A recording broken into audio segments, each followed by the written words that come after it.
este video vamos a ver las pruebas que pueden ofrecer las partes en el juicio ordinario civil. Por ello vamos a analizar lo que es la etapa probatoria, la cual va a tener por finalidad que las partes van a ofrecer los medios de prueba que consideren necesarios para acreditar sus afirmaciones. Antes de entrar al estudio de las pruebas que pueden ofrecerse en lo que es el juicio ordinario civil, vamos rápidamente a definir lo que es la prueba.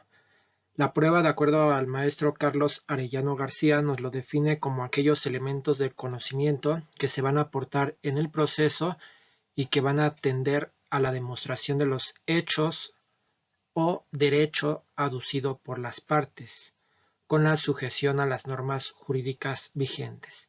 ¿Qué quiere decir esto? Bueno, que en lo que es en un procedimiento civil, nosotros vamos a poder ofrecer toda clase de medios de prueba siempre y cuando se encuentren regulados por la legislación correspondiente.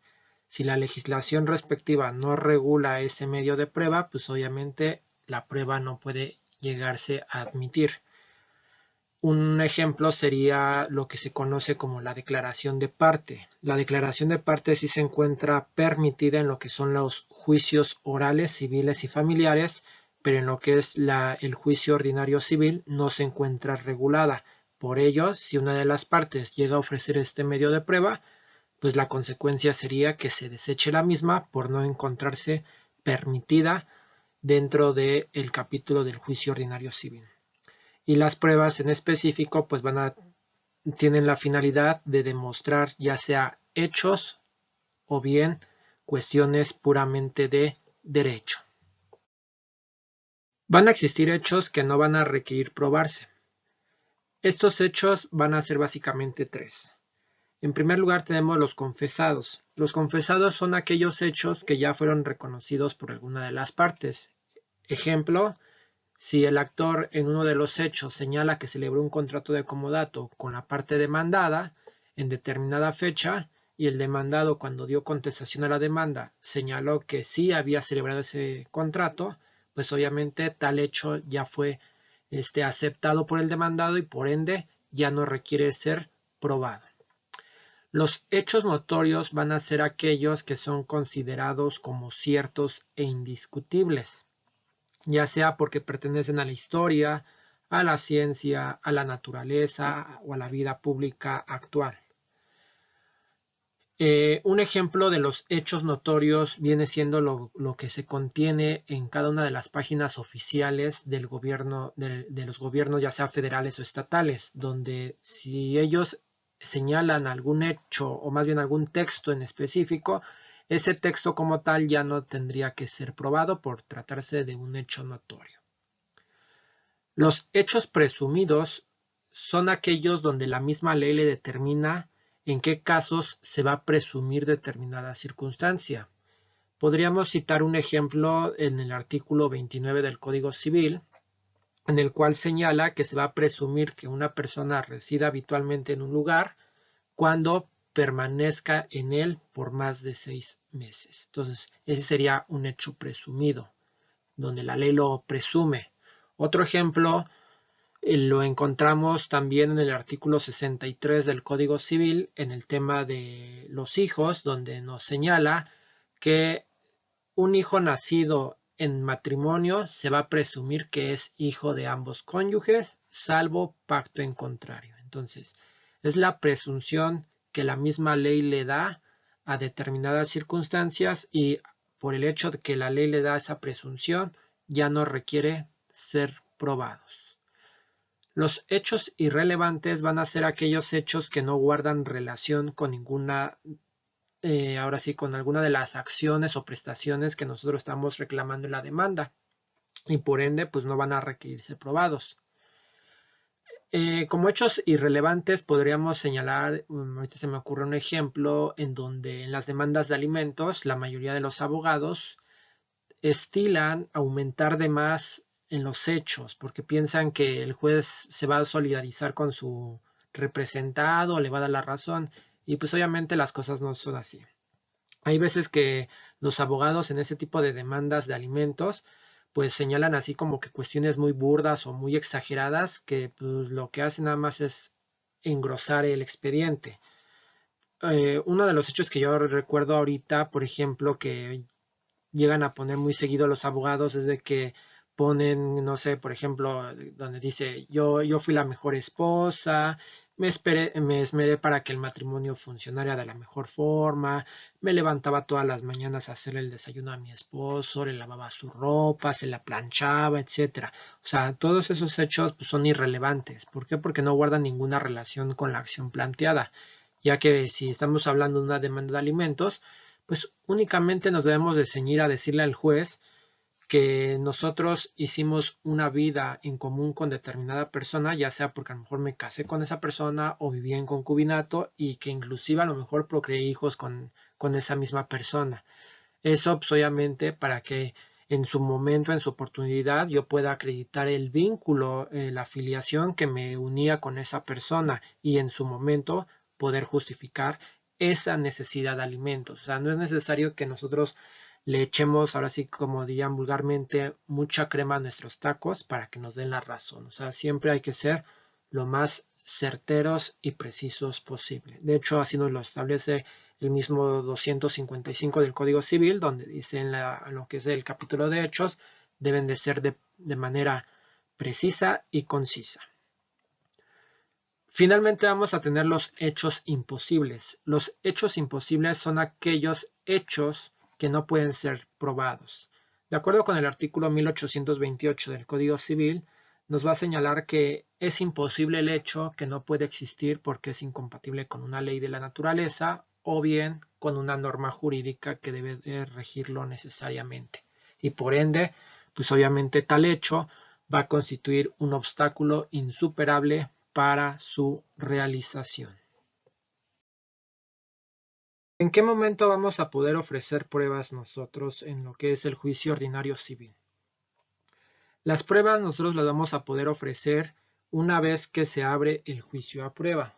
Este juicio a prueba, como ya lo veían ustedes en videos anteriores, se abre una vez que se hayan depurado las excepciones procesales y que en la etapa más bien en la audiencia de conciliación y excepciones procesales, el conciliador o conciliadora haya señalado que no era deseo o no fue posible llegar a un arreglo entre las partes involucradas. A partir de ese momento, la persona que lleva a cabo esa audiencia previa de conciliación y excepciones procesales va a abrir el juicio a prueba por el término de 10 días hábiles. Esto es, en esos 10 días hábiles, las partes van a tener la obligación de ofrecer todas las pruebas que consideren pertinentes a fin de acreditar, en este caso, el actor su acción y el demandado sus excepciones.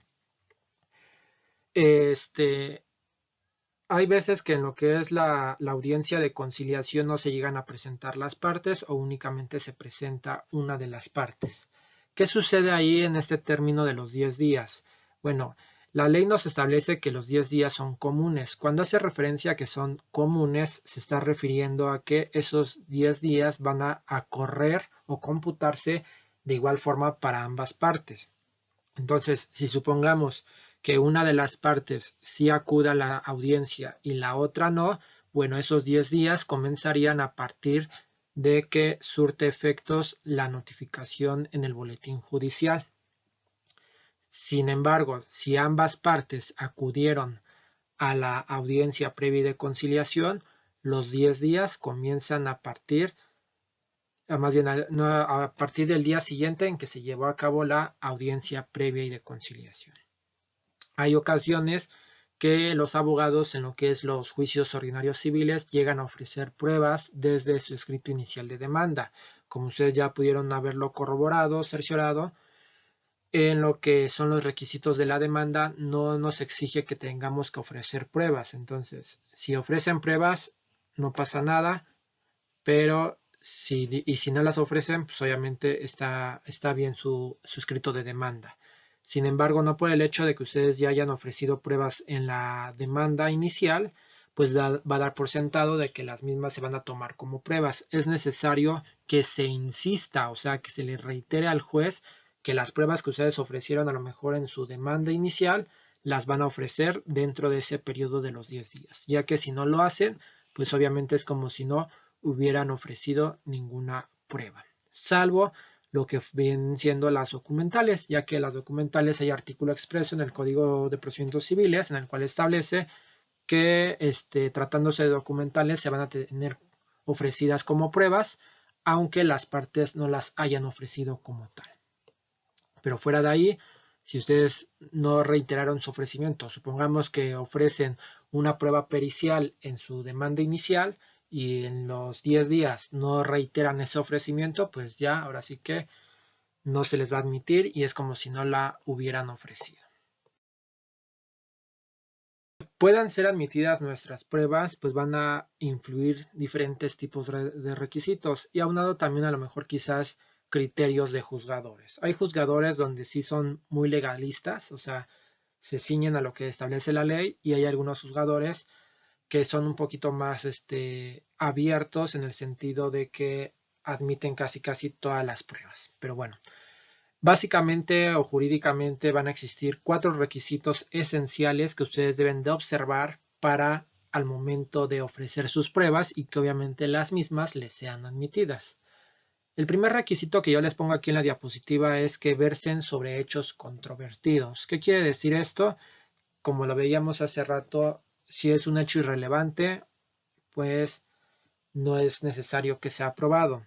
Si es un hecho que no fue controvertido porque a lo mejor ya fue reconocido, aceptado por el demandado o por el actor, pues tampoco ya no es hecho controvertido. Hecho controvertido son aquellos donde una parte dice sí y la otra parte dice no. Sin embargo, si ambas partes dicen sí o ambas partes dicen no, pues obviamente ya no es un hecho controvertido y por ende, si ofrecen una prueba para poder demostrar ese hecho no controvertido, pues no se admite. Entonces nada más se va a admitir cuando sean hechos controvertidos, donde una parte diga sí y la otra no. Otro de los requisitos que les pongo aquí es que estén permitidas por la ley y que no sean contrarias al derecho o la moral. O sea, siempre deben de estar las pruebas reguladas en el capítulo respectivo del juicio donde se está tramitando la acción.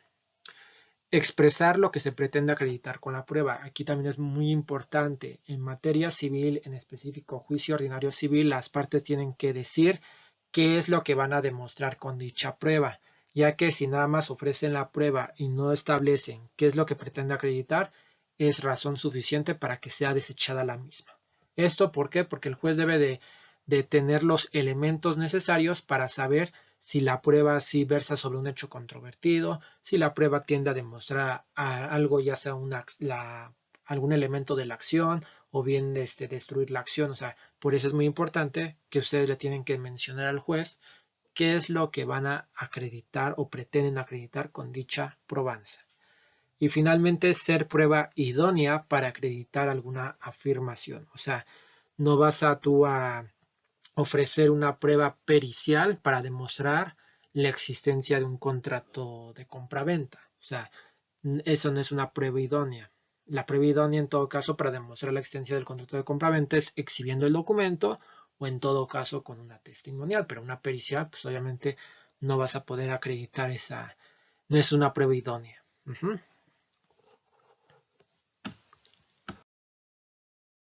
La primera prueba que vamos a ver que podemos ofrecer en este juicio ordinario civil es la prueba confesional. La prueba confesional, como aquí nos indica la diapositiva, es ese elemento de convicción que va a tener por objeto la aceptación o reconocimiento de una de las partes respecto de la veracidad de un hecho a fin de generar consecuencias jurídicas en su contra. La confesional es básicamente yo le pido al juez que mande a citar a mi parte contraria para que absuelva posiciones.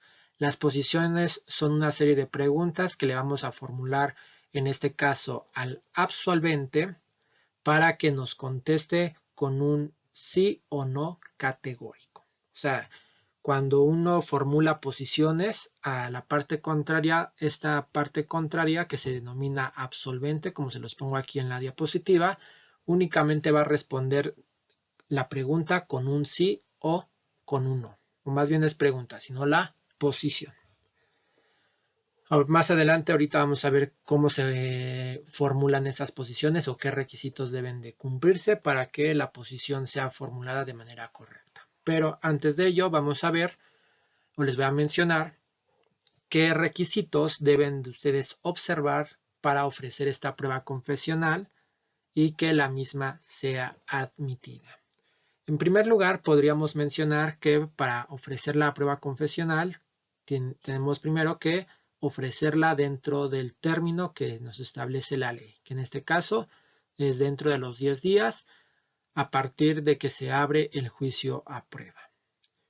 Sin embargo, la misma ley o el Código de Procedimientos Civiles establece que esta prueba también puede llegarse a ofrecer 10 días antes a la audiencia de ley. O sea, si me señalan una ya fecha de audiencia de ley y se me pasó o no quise ofrecer esa prueba confesional, pero ya después pienso que sí sería necesario ofrecerla, yo lo puedo ofrecer 10 días antes a que se lleve a cabo esa audiencia de ley.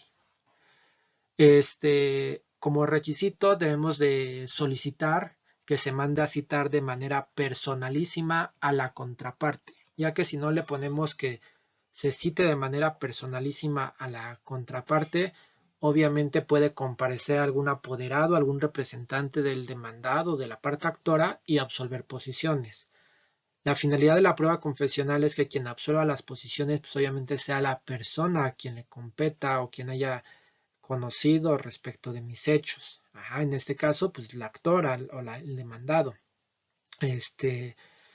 Entonces, en ese supuesto, siempre debemos de solicitar que se mande a citar de manera personalísima, o sea, que es ella y no otra persona que debe de comparecer a absolver posiciones.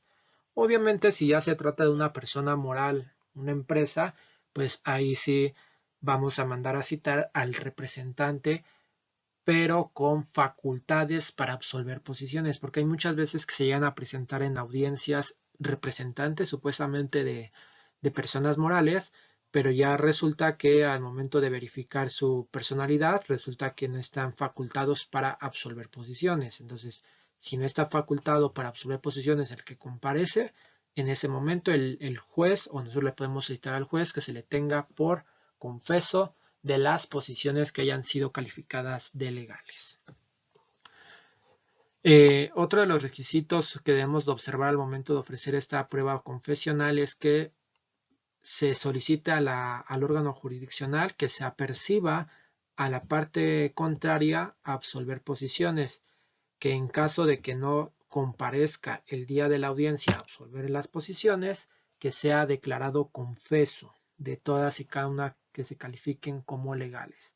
Esto también es muy importante porque si el juez al momento de que mandó a citar a la contraparte para que absuelva posiciones no le puso ese apercibimiento de que se le va a tener por confeso, el juez no lo puede tener por confeso si no comparece al día de la audiencia. Entonces es muy importante por eso que nosotros se lo solicitemos en lo que viene siendo nuestro escrito de ofrecimiento de pruebas. Otro requisito que podríamos observar en este ofrecimiento de la prueba confesional es que pues, obviamente se relacione con hechos controvertidos. Ya veíamos hace rato. Si no se relaciona con hechos controvertidos, pues por ende la prueba no se admite. Y relacionarse con los hechos controvertidos también hace alusión a que nosotros debemos de decir con cuál de nuestros hechos se relaciona dicha prueba, si con el hecho 1, el hecho 2, el hecho 3 o todos los hechos. Debemos de señalar precisamente con qué hechos se está relacionando dicha probanza.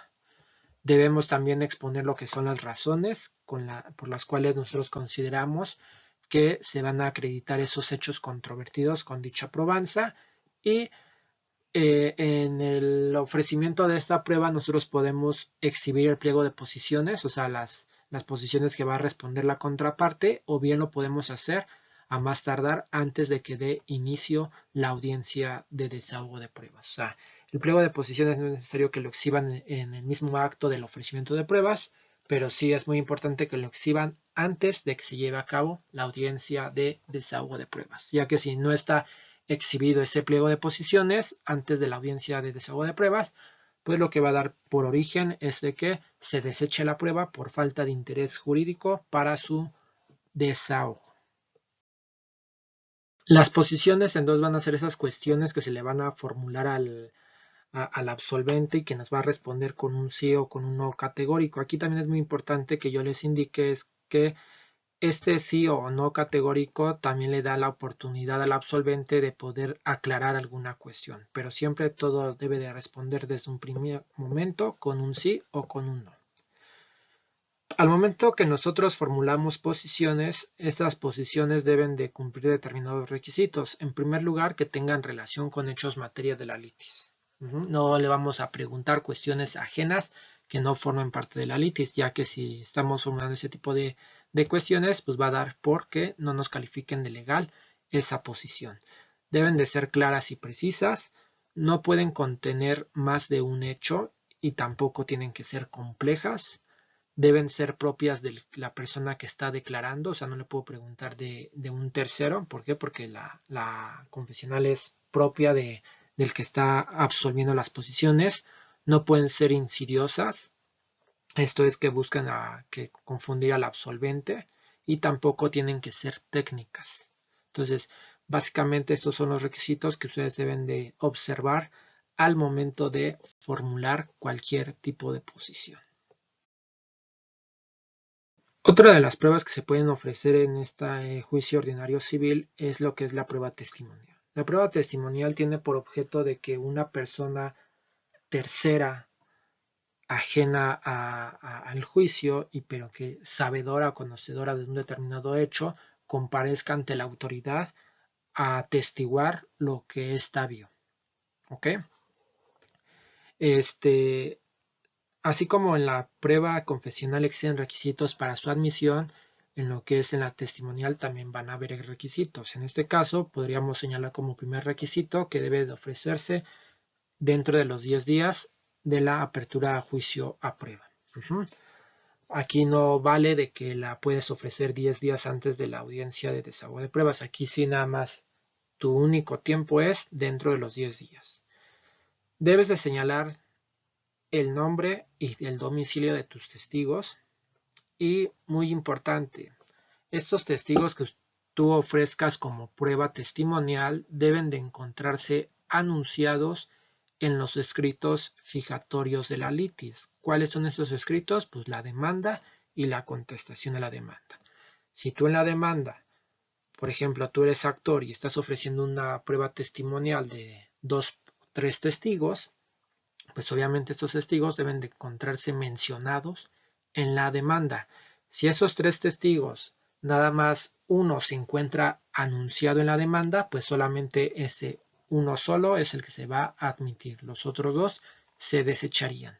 Por eso era muy importante cuando veíamos los requisitos de la demanda, yo les comentaba que deben de señalar necesariamente los testigos que hayan presenciado sus hechos, ya que si desde la demanda o bien en su caso contestación a la demanda no señalan los testigos, no se va a admitir ninguna prueba testimonial, porque deben de encontrarse anunciados desde la demanda o contestación de la demanda. Cuando, por ejemplo, otro de los requisitos que podemos mencionar es que hay veces que nosotros ofrecemos a un testigo o sabemos que una persona fue testigo, pero a lo mejor esa persona no va a querer comparecer si nosotros le pedimos que comparezca. Entonces, en ese supuesto, si nosotros no podemos hacer comparecer al testigo, le podemos en el mismo escrito de ofrecimiento de pruebas solicitarle al juez que bajo protesta de decir verdad se encuentran imposibilitados para hacer comparecer a ese testigo y por ende solicitan que el juez ordene su comparecencia bajo los apercibimientos de ley correspondientes. Esto es, porque hay veces que luego dicen, es que yo no ofrecía a mi testigo porque pues, él no se iba a prestar o no me iba a hacer el favor. No, aquí no es de favores. Aquí es, si un testigo presenció un hecho, tiene la obligación de comparecer a juicio. Entonces, si tú no lo puedes hacer comparecer, en el mismo escrito de ofrecimiento de pruebas, debes de solicitarle al juez que lo comparezca. Igualmente, como lo veíamos en la confesional, debe de relacionarse con hechos controvertidos esta prueba testimonial, deben de exponerse las razones por las que se consideran se van a demostrar esa prueba los hechos con los que se está relacionando, y el día y hora de la audiencia vamos a tener la obligación de presentar a nuestros testigos en caso de que no hayamos manifestado la imposibilidad de presentarlos, ya que si manifestamos esa imposibilidad, pues ahí sí no es obligación nuestra que se encuentren presentes el día de la audiencia.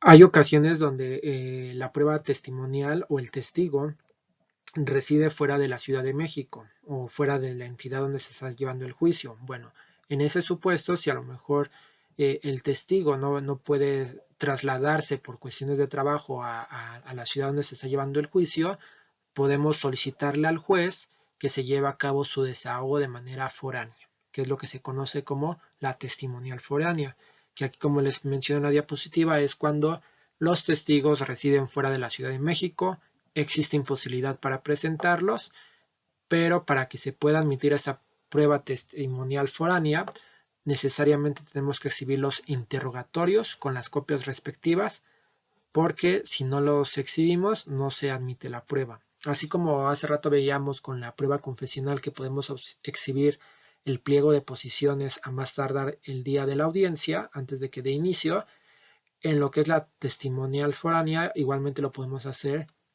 en mero día de la audiencia, pero si, más bien en la testimonial normal, pero si es una testimonial foránea, tenemos que exhibir forzosamente los interrogatorios desde el momento del escrito de ofrecimiento de pruebas, ya que si no lo hacemos, pues obviamente no se va a admitir la prueba por no haberse exhibido ese interrogatorio.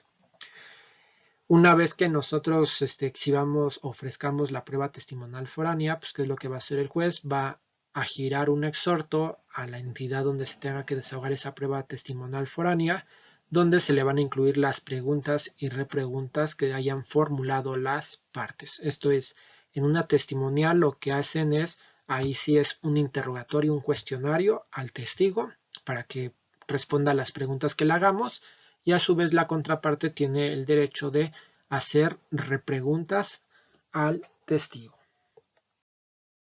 Existe otro tipo de testimoniales que es la denominada testimonial especial. La testimonial especial puede ser porque a lo mejor la persona que estamos ofreciendo como testigo ya es mayor de 70 años o bien se trata de una persona enferma. En ese supuesto, nosotros podemos ofrecer la testimonial de esos dos testigos o de esas dos personas, y lo que va a hacer el juez es que se reciba su declaración en el lugar donde se encuentran. A lo mejor si uno de sus testigos se encuentra hospitalizado, pues puede ir el juez hacia el hospital a recibir la declaración de ese testigo.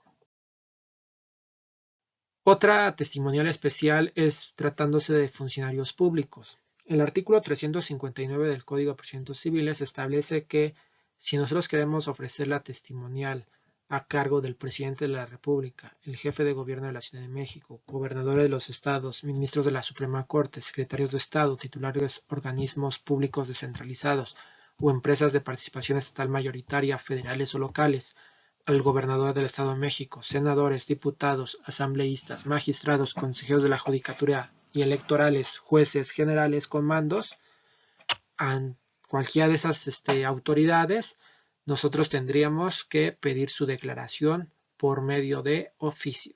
Esto es, cuando ofrecemos la testimonial, no sea a cargo de un director de área de alguna dependencia de gobierno, le vamos a decir al juez, como se trata de una persona, una autoridad que pertenece a la administración pública local, supongamos, solicito que envíes un oficio a dicha autoridad para que dé contestación a al interrogatorio que voy a formular. Tratándose de la prueba testimonial, siguen las mismas reglas que las anteriores, donde debemos de forzosamente exhibir el interrogatorio para que el juez califique las preguntas que sean legales que se van a formular ese testigo, y lo que va a hacer el juez es hace el oficio, donde en el oficio va a poner las preguntas que hayan sido calificadas de legales, se lo manda el oficio a lo que es al testigo respectivo, y en ese mismo modo, o sea, por medio de oficio es como va a también contestar, en este caso a lo mejor el director de área de una dependencia de gobierno. O sea, vía oficio. Eso vendría siendo la testimonial especial. Para que nuestro interrogatorio se califiquen de legales las preguntas, pues obviamente también tenemos que cumplir determinados requisitos. Uno de ellos es que no deben de ser capciosas e inconducentes. La pregunta no puede tener más de un hecho, no puede ser indicativa, esto es, que cierre una afirmación o una negación, no debe estar formulada como posición, no deben de ser preguntas insidiosas y no deben de aportar temas ajenos al objeto de la prueba. Otra de las pruebas que ustedes pueden ofrecer en lo que es el juicio ordinario civil es la prueba pericial. Para que pueda admitirse esta prueba pericial es cuando nosotros necesitamos de algún experto en alguna materia, algún arte, alguna disciplina, ciencia, para demostrar algún hecho.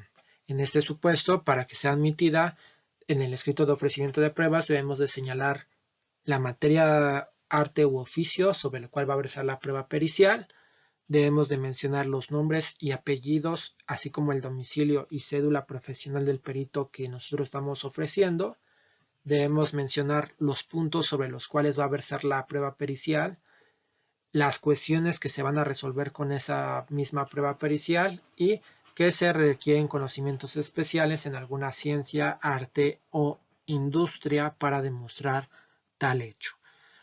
Lo que vienen siendo los puntos sobre los cuales va a versar y las cuestiones que tiene que resolver el perito, obviamente estos dos puntos nos lo va a señalar el mismo perito que nosotros vayamos a contratar. Esto es, si nosotros queremos demostrar algún predio respecto de sus colindancias, etcétera, tendríamos que ofrecer una prueba pericial en topografía. Entonces nos vamos a tener que acercar con un topógrafo, le vamos a decir, ¿sabes qué? Te voy a ofrecer como perito en mi juicio, necesito que tú me digas sobre qué puntos va a versar tu prueba pericial y qué cuestiones me vas a resolver. Yo lo que quiero demostrar es esto y esto y el otro. Entonces él, con base en su experticia, pues te va a decir, pues los puntos a lo mejor sobre los cuales puede versar serían estos puntos y hazme este cuestionario. ¿Ok?